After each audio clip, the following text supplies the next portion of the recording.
El Filibusterismo, Kabanata 34, Ang Kasal.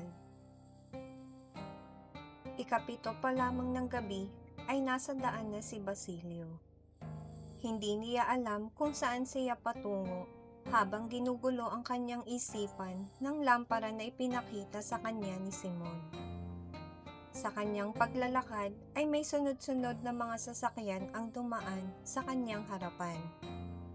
Nakita niya na sakay sa isang karwahe ang bagong kasal.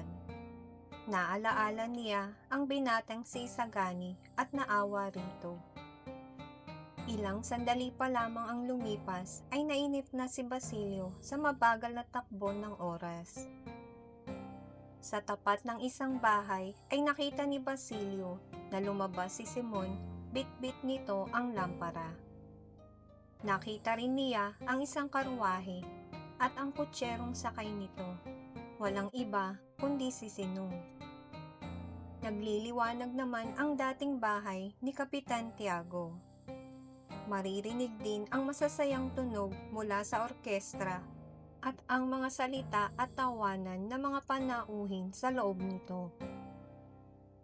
Makikita ang malaking pagbabago sa dating bahay ni Kapitan Tiago.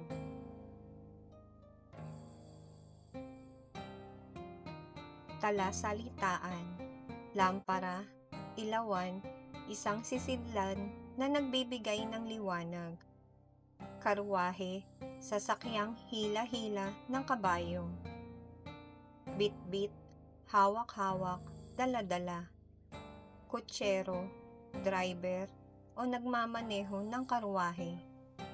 Orkestra, grupo ng mga musikero, banda na tumutugtog.